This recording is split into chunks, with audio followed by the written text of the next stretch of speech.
okay, Andrew.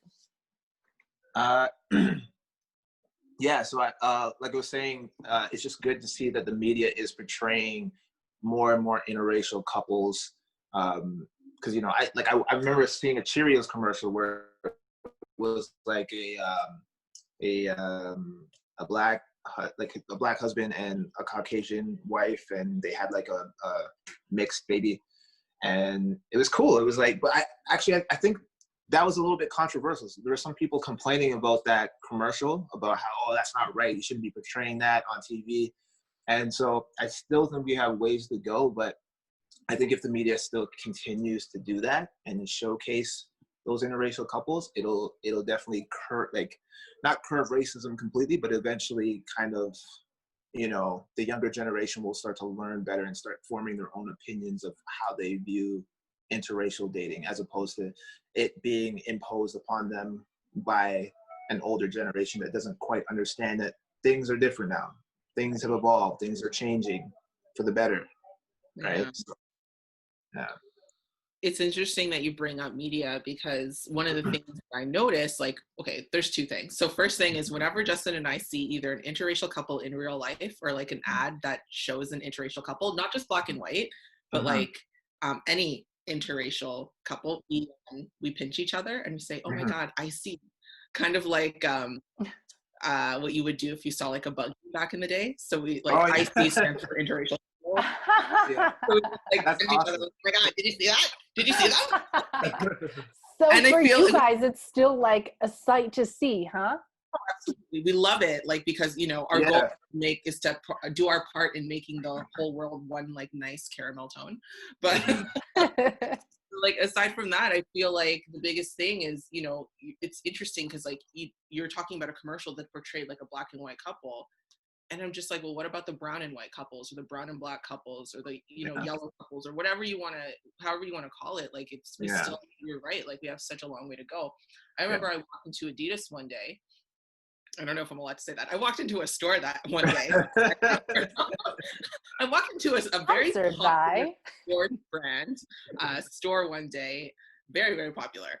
And I'm looking at the walls because they had like these giant like portraits of like people wearing clothes, and like every single person was black. And I'm like, okay, like I think I understand what they're trying to do, and like I guess you get an A for effort.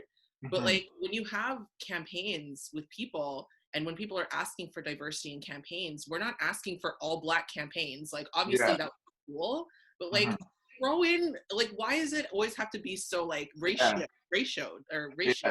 You know what I mean? Why are you measuring? Like, just do a casting call, and whoever looks good in the damn clothes, put them in the fucking picture. Yeah, I agree 100%. 10 black girls, 10 black dudes. We need 7 white guys and 7 white girls, and then we'll do Indian month in like April. Like, why is it like that? It boggles my mind. It just drives me fucking nuts. But so it's funny, like, people are like, oh, you shouldn't portray that in the media. I'm here like, oh, where's all the other colors? Yeah. Oh my gosh, sorry. I get really heated. Yeah. No, I agree.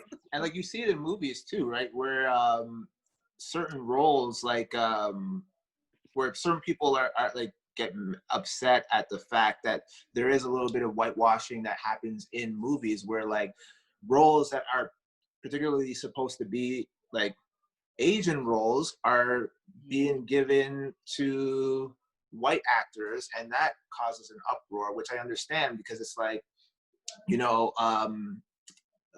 a bad example, but like Dragon Ball Z used to be like one of my favorite shows, right? And when they did the movie, we all know, Dragon Ball Z is supposed to have Asian characters. There's probably one white person in the entire show, but then they made every single character white. And it was just kind of like, because I think there's still that stigma where it's like they feel like people aren't ready to see diversity in film, which is totally not the case. And that's, it's unfortunate that that's that way of thinking, but I'm really hoping that we continue to go in the right direction and break that stereotype. Absolutely, because film is so funny that like people still think that even with like box office like mega Yeah. hits like Black Panther, Hmm. Crazy Rich Asians, even that show Hmm. on Netflix that Irene and I are obsessed with called All the Boys I Loved Before. Like Major chick flick.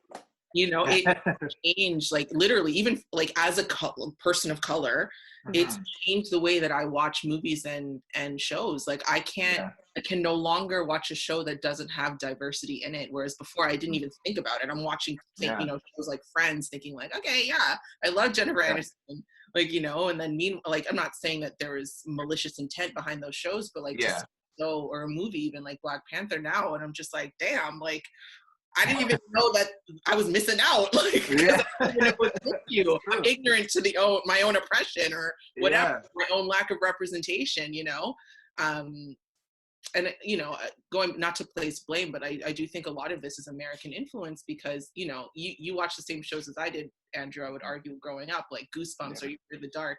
Yeah. Canadian television did a really great job at diversity. Yeah. Grassy, even like you had every race on Degrassi. Yeah. It's crazy, and they were stars of the 100%. show. Like it's not like Yeah. they were like extras in the background. Like these were stars of the show. Yeah. So it's been interesting growing up in like this like obviously a lot of what Canadians do in our media and information Hmm. is American influence. So it's been interesting seeing those changes and like reconnecting with um, diverse media, if Yeah. that's even like the way to say it. But Yeah. That's yeah. interesting that you said that because I I would have liked to see the diversity in like the shows that you guys came out with because when I think back on when I was younger and the shows, it was like white shows, black shows, Hmm. Golden Girls, Martin Lawrence, Yeah. like Fresh Prince of Bel-Air was kind of in the middle and it was an all black Yeah. cast. So like when you said that, I was like, oh shit, yeah, you were either watching like A white show or a this. black show. Yeah. Yeah. And like, let's Exactly. be real, everyone loves Will Smith. Fresh Prince of Bel-Air was unlike anything else. Like Yeah. in Canada, everybody loves that show. I got Yeah. put on that show because of my Asian grandmother. Like she loved it. You know what I'm saying? Like I didn't discover that on my own. That was Myrna. Like she hooked me up. Otherwise, I wouldn't have known. Yeah. Yeah. I was too young, right? True. So even like things like Family Matters, like again, these are American shows, but like Mhm. because Canadian television, we had like only like one or two actually three-ish Yeah. broadcast stations that were generating shows. Mhm. So the shows that you guys had that we were able to watch were things like Family Matters and Fresh Prince of Bel-Air. Yeah. That we were watching that was just like everyone's favorite because we had like 16 channels Yeah. that we could pick from, you know what I mean? So we took what we could get. Yeah. Yeah. Yeah. But- Those were some good wholesome shows. Yeah. Yeah. But it was very divided by race.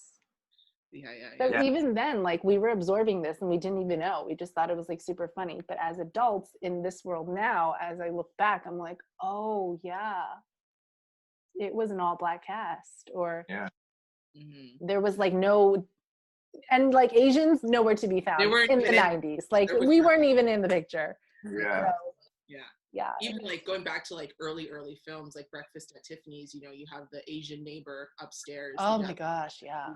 Played by a white guy. I forget the actor's name, but played by a Oh, white Mickey Rooney or Yeah. something? I think Mhm. so. Doing Yeah. a Yeah. terrible accent, wearing glasses, like just terrible. And that Yeah. was like okay enough Yeah, to put and, in like- film at the time. Yeah, because that was like the time, I guess. Like I'm not Yeah. trying to justify ignorance, but that was just the way the world worked. They were okay with those things. Mhm. People in Mhm. general were okay with those things, and like we didn't have things like social media to like speak out and say like, hey, like that's kind of wrong. Yeah. We didn't Yeah. have like people in those rooms, like producers of color and stuff like that, to say like, okay, maybe we shouldn't do that. Right.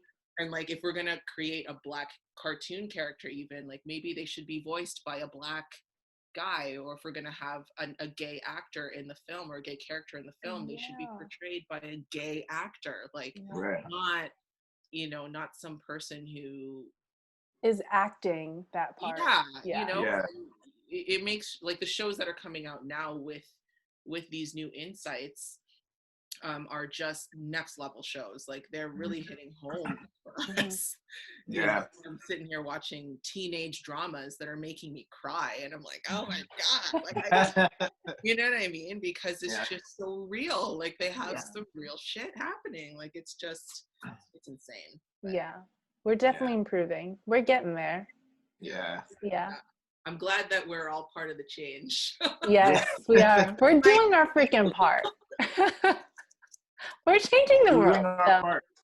You're welcome, world. One right at a time. One interracial couple at a time. Yeah. Right. One mixed baby at a time. That's great. Okay.